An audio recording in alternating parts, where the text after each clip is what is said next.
कविवर राधानाथ कहले निज कला कर्म कर्म निजे मनीष भंजीव ब्रह्मा हरिहर चाहिए एड़े दे पारे दुखस्य सुखस्य न कोपी दाता नारद भक्ति सूत्र रे नारद पचारे कहले प्रभु तू जन को दुख दौचु कहीं जन को सुख दौचु कहीं प्रभु हसीदेले कहले नारद मु क्या दुख दिएनी मु क्या सुख दिएनी कहले दुख सुख मनीष निजे अर्जन करे जा कर्म फल सी भंजुची एथेर दायी किए से आमे नुह पितामह भीष्म एते बड़ ज्ञानर अधिकारी बाण उपर शोइछंती मृत्यु आउनी निज इच्छा रे मरी पारु नाहंती काहे आज्ञा निजर कर्म फल पाई सी अडुआरे पड़िछंती से दिन भाई बहु उलग्न होची सभारे उलग्न करूची दुर्योधन भाई माने बसिछंती पितामह भीष्म भारत वर्षर श्रेष्ठ पुरुष जिते डाकिले मध्य ये सुनिलेनी मुह पोती देई बसिले काहे कि अन्न पानी रे प्रतिपालित दुर्योधनर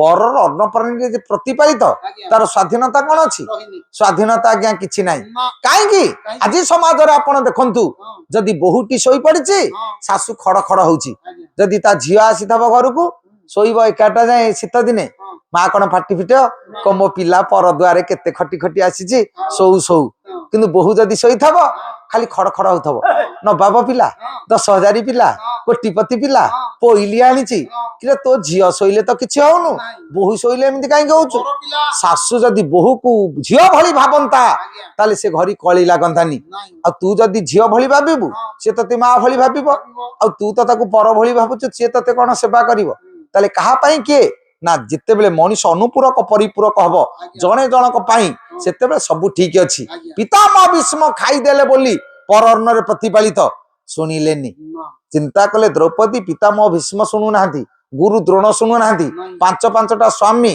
केही सुनु नाहंती एमानु को डाकिबी काहे की छाडिली सकल आशा कली गोविंद भरोसा प्रभु को डाकिले कहले प्रभु ए दुर्दिन रे पड़ी इज्जत चली जाउची आर्यावर्तर गोटे कुलबधु तार बड़ संपत्ति ता इज्जत चली जाउची आपण रक्षा न कले ए सृष्टि रा के रखी परिबेनी प्रभु को डाकुछंती कहले प्रभु आपण ए संकट रु मते उद्धार करन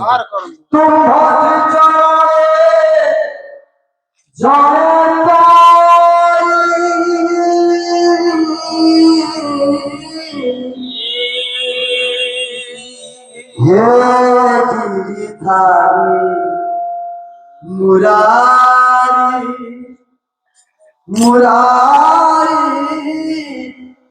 हे दुखहारी गिरिधारी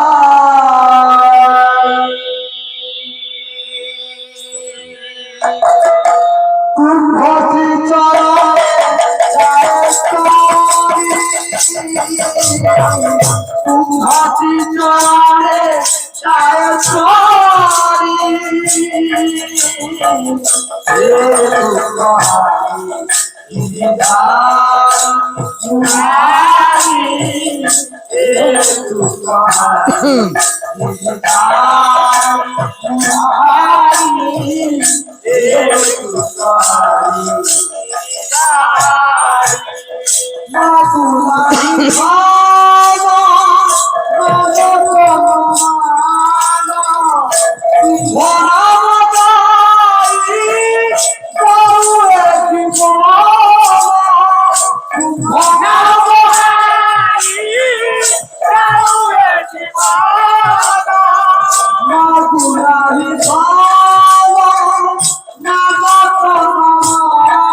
Oh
ଦ୍ରୌପଦୀ ଡାକୁଛନ୍ତି କହିଲେ ପ୍ରଭୁ ଆପଣ ନ ରଖିଲେ କେହି ରଖିବେନି।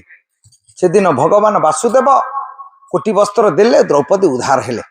ତାହେଲେ ଆପଣ ଦେଖନ୍ତୁ, ଗୋଟାଏ ପଟେ ଦିଅର ଭାଉଜର ସମ୍ପର୍କ, ଜଣେ ଜଣକୁ ଉଲ୍ଲଗ୍ନ କରୁଛି, ଆଉ ଜଣେ ମା ଭଳି ପୂଜା କରୁଛି। ତାହେଲେ ରାମାୟଣ ମହାଭାରତ ଭିତରେ ଆପଣ ଫରକ ଦେଖନ୍ତୁ। ଗୋଟାଏ ପାଖରେ ଦୂତ, ଶାନ୍ତି ଦୂତ ଶ୍ରୀକୃଷ୍ଣ ଗୋପାଟେ ପାଖେ ଅପମାନ ପାଇଲେ ବୋଲି କେଡେ ବଡ ହସ୍ତିନା ଧ୍ୱଂସ ହେଲା। ଏ ପାଖରେ ଦୂତ ଆପଣ ମାନଙ୍କର ହନୁମାନ ଲାଞ୍ଜରେ ନିଆଁ ଲଗେଇଲେ ବୋଲି ଲଙ୍କା ପୋଡିଲା, ନହେଲେ ପୋଡିଥାନ୍ତା କାହିଁକି? ଯେତେବେଳେ ଦୂତ ଅପମାନ ପାଇବ ସବୁ ସରିଯିବ। 13 ବରଷ ପରେ ଫେରିଲେ ବନୁ,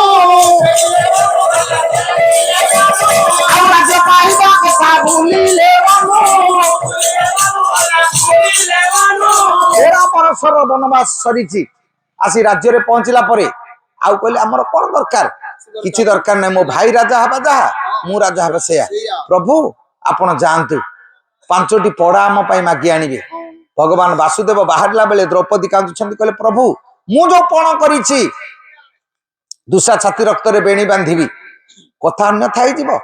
ସେ ପାଖରେ କାନ୍ଦୁଛନ୍ତି ଭୀମ, କହିଲେ ପ୍ରଭୁ ଆପଣ ଯଦି ଯିବେ ଶାନ୍ତି ପ୍ରତିଷ୍ଠା ପାଇଁ, ତାହେଲେ ମୁଁ ଯୋଉ କହିଛି ମଥନାମୀ କୌରବ ସତଙ୍ଗ ସମରେ ନକୋପାତ ଦୁଶାସନ୍ୟସ ରୁଧିର ନପିବା ମିରଥମ, ମୁଁ ଯୋଉ କହିଛି ଦୁଷା ଛାତି ରକ୍ତରେ ବେଣୀ ବାନ୍ଧିବି ମୁଁ ଦ୍ରୌପଦୀର, ତାହେଲେ ଭୁଲ ତ ହେଇଯିବ। ପ୍ରଭୁ ଆପଣ ସମାଧାନ କରିଦିଅନ୍ତୁ। ଧର୍ମରାଜ କହିଲେ ପ୍ରଭୁ ତାଙ୍କଠୁ କଣ ପାଇବେ? ସେ ନାରୀ ଅବଳା ଦୁର୍ବଳା, ତାର ବିଚାର ନାହିଁ। ଇଏ ମୂର୍ଖ ଭୀମ ହୁଣ୍ଡାଳିଆମି, ତାର ପିଲାଳିଆମି ଯାଇନି, ତାଠୁ ଆପଣ କଣ ପାଇବେ? ଆପଣ ଯାଆନ୍ତୁ। ଭଗବାନ ବାସୁଦେବ ଯେତେବେଳେ ସିଂହଦ୍ୱାର ନିକଟରେ ପହଞ୍ଚିଲେ, ଶକୁନି ଛିଡା ହେଇଛି, କହିଲା ପ୍ରଭୁ ଆପଣ ଯଦି ସନ୍ଧି ସ୍ଥାପନ କରିବେ, ମୁଁ ପଥର ଘର ଭିତରେ ନିୟମ କରିଛି, ମୋ ବାପାକୁ ମୋ ଭାଇ ମାନଙ୍କୁ ଯେ ମାରି ଦେଇଛି ମୁଁ ତା ବଂଶ ଧ୍ୱଂସ କରିଦେବି। ଆପଣ ଯଦି ସନ୍ଧି ସ୍ଥାପନ କରିଦେବେ ମୋ କଥା ରହିବ କେମିତି? ମୋ ବାପା ପାଦ ଛୁଇଁ ମୁଁ ନିୟମ କରିଛି, ଆପଣ ଫେରି ଯାଆନ୍ତୁ। ପ୍ରଭୁ ହସିଲେ, କହିଲେ ପ୍ରିୟ ସଖୀ ଦ୍ରୌପଦୀ କଥା ଶୁଣିନି, ସେ ପାଖରେ ବଡ ଭାଇ ବୃକୋଦର କଥା ଶୁଣିନି, ତମ କଥା କେମିତି ଶୁଣିବି?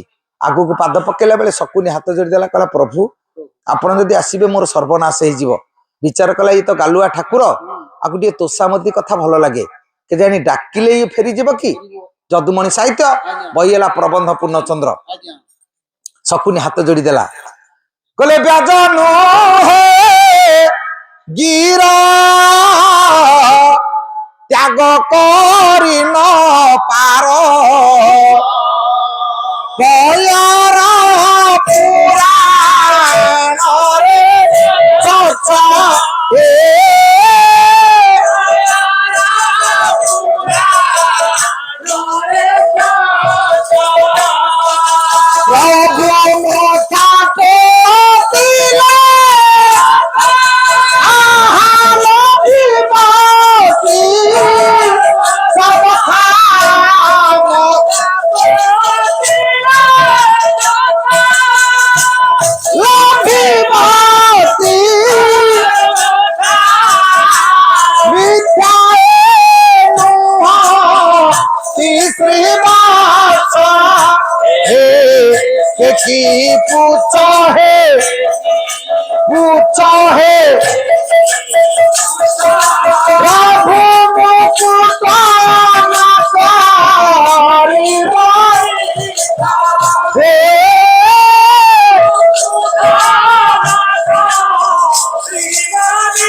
কুদলি বাহা